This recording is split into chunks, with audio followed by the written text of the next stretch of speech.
Welcome to easy learning 700। ये MGT 602 entrepreneurship की short lecture series का 15th लेक्चर है। So engage in creative problem solving. इसके कुछ मेथड्स हैं। पहला मेथड है रिवर्स ब्रेनस्टॉर्मिंग का। आपको ब्रेनस्टॉर्मिंग के बारे में बताया गया था, लेकिन रिवर्स ब्रेनस्टॉर्मिंग क्या होती है? रिवर्स ब्रेनस्टॉर्मिंग ये होती है कि जिसमें क्रिटिसिज्म को एनकरेज किया जाता है। ब्रेनस्टॉर्मिंग में जो नॉर्मल ब्रेनस्टॉर्मिंग होती है उसमें क्रिटिसिज्म नहीं होता, लेकिन जो रिवर्स ब्रेनस्टॉर्मिंग होती है उसमें क्रिटिसिज्म होता है। उसके बाद आता है फिर सिनेटिक। अब सिनेटिक में क्या होता है कि पहले जो है वो फेमिलैरिटी की जाती है प्रॉब्लम के साथ।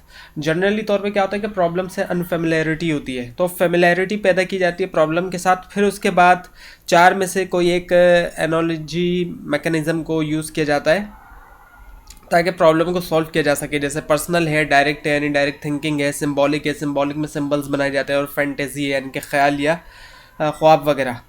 उसके बाद है गॉर्डन मेथड। अब गॉर्डन मेथड क्या है?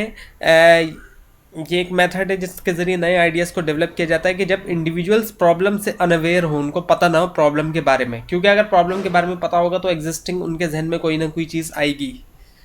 उसके बाद है चेकलिस्ट मेथड। अब चेकलिस्ट मेथड में क्या होता है? इसमें जो आइडियाज़ डेवलप किए जाते हैं वो किए जाते हैं through a list of related issues. एक लिस्ट होती है रिलेटेड जितने भी इश्यूज़ होते हैं उस लिस्ट के through.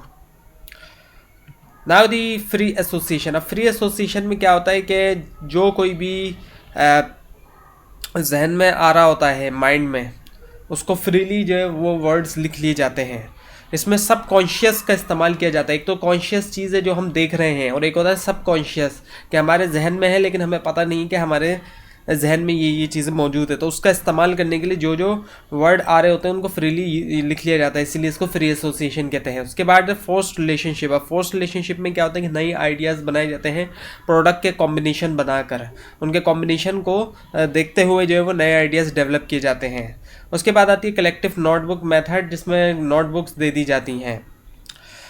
Now the heuristic method. अब इस ह्यूरिस्टिक मेथड में क्या होता है? डिसीजन जो बनते हैं वो पास्ट एक्सपीरियंस की बुनियाद पे बन रहे होते हैं। फॉर एग्जांपल, एक एग्जांपल दी जा रही है आपको, जैसे कि आप क्या खाएंगे। अब रोज़ाना आपके पास हज़ारों चॉइस हैं, लेकिन आप पास्ट एक्सपीरियंस की बेस पे डिसाइड कर लेते हैं कि आज मुझे ये खाना चाहिए क्योंकि पहले मैंने ये चीज़ खाई थी तो ये इसका अच्छा टेस्ट था।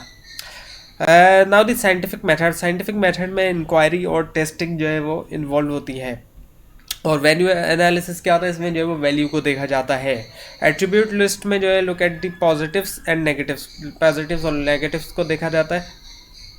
And the big dream approach. अब बिग ड्रीम अप्रोच में क्या होता है? ड्रीम किया जाता है, यानी कि इमेजिन किया जाता है प्रॉब्लम के बारे में और उनकी सोल्यूशंस के बारे में। एक तरह से ख्वाब देखा जाता है, प्रॉब्लम और उसकी सोल्यूशन के बारे में इमेजिन किया जाता है।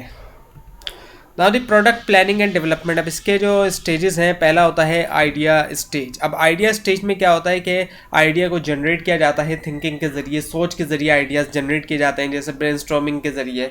तो आइडियाज़ को पहले जनरेट किया जाता है जब प्रोडक्ट को प्लानिंग या उसकी डेवलपमेंट की जा रही होती है। दूसरा आ जाता है कॉन्सेप्ट स्टेज। अब कॉन्सेप्ट स्टेज में क्या होता है? ये देखा जाता है कि किस हद तक जो आइडिया आया है आइडिया स्टेज के अंदर वो किस हद तक जो है वो जस्टिफाई है। उसके बाद फिर प्रोडक्ट डेवलपमेंट का स्टेज आ जाता है, जब कॉन्सेप्ट ख़त्म होता है स्टेज। तो उसमें देखा था what material will I use, कौन सा मटेरियल यूज़ करूँगा मैं, और कौन कौन से जो है वो रिसोर्सेज जो है वो अवेलेबल हैं। तो ये तमाम ये चीज़ें होती हैं प्रोडक्ट डेवलपमेंट के अंदर।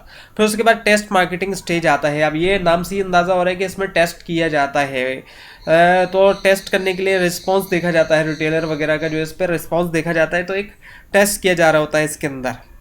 अभी प्रोडक्ट जो है वो एक तरह से लॉन्च नहीं हुई है पूरी तरह से कस्टमर्स के लिए, लेकिन अभी रिस्पॉन्स के लिए एक्चुअली इसको उतारा गया है। फिर उसके बाद फाइनली जब प्रोडक्ट टेस्ट हो गई तो फिर उसके बाद कमर्शलाइजेशन स्टेज आई थी। अब जो है वो मैन्युफैक्चरिंग की जाती है कमर्शियल लेवल के ऊपर, ये फाइनल स्टेज होता है।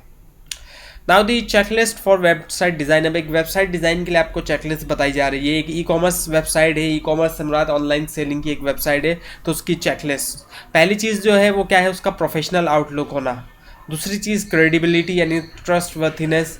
और फिर आ जाता है फंक्शनैलिटी। अब फंक्शनैलिटी में कई सारी चीज़ें हैं, सर्च कैपेबिलिटी है, अब जो ढूंढना चाह रहा है कस्टमर उसको वो चीज़ मिले। फिर उसके अलावा शॉपिंग कार्ट आ जाता है, जैसे जैसे कोई चीज़ परचेज़ पसंद आती जाए तो वो शॉपिंग कार्ट में ऐड कर दी जाए। उससे क्या होगा? फिर एंड में तमाम चीज़ें एक साथ परचेज़ की जा सकती हैं। जिस तरह से एक कार्ट होती है किसी भी सुपरमार्केट में, उसी तरह से इसमें भी एक शॉपिंग कार्ट जो है ऑनलाइन ऐड की जाती है।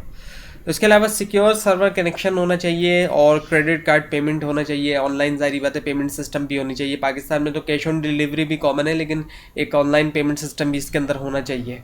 और कस्टमर फीडबैक भी बहुत ज़रूरी होता है। टेस्टिमोनियल्स होती हैं, पता चलता है कि अब कस्टमर ने एक प्रोडक्ट ख़रीदी है तो उसका कैसा क्या उसका रिस्पॉन्स है, वो उसको कितनी प्रोडक्ट जो है वो पसंद आई है, तो वो भी इसमें लाजमी शामिल होना चाहिए जो ई कॉमर्स साइट की फंक्शनैलिटी होती है।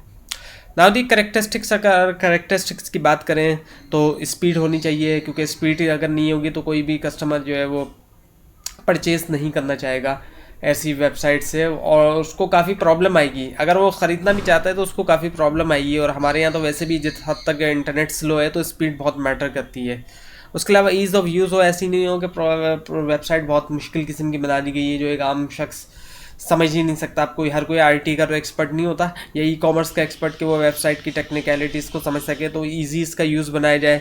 उसके अलावा कस्टमाइजेशन की जाए वेबसाइट के अंदर, इंटरनेशनल ओरिएंटेशन हो और ब्राउज़र की कंपेटिबिलिटी हो। अब जो ब्राउज़र्स यूज़ हो रहे हैं, डिफरेंट ब्राउज़र्स आज के दौर में, उनके साथ कंपेटिबल हो, उन पर वर्क कर सके। इवन के जो सेल फ़ोन के अंदर, मोबाइल फ़ोन के अंदर जो भी ब्राउज़र्स यूज़ हो रहे हैं उनके साथ भी कंपेटिबल होनी चाहिए वेबसाइट।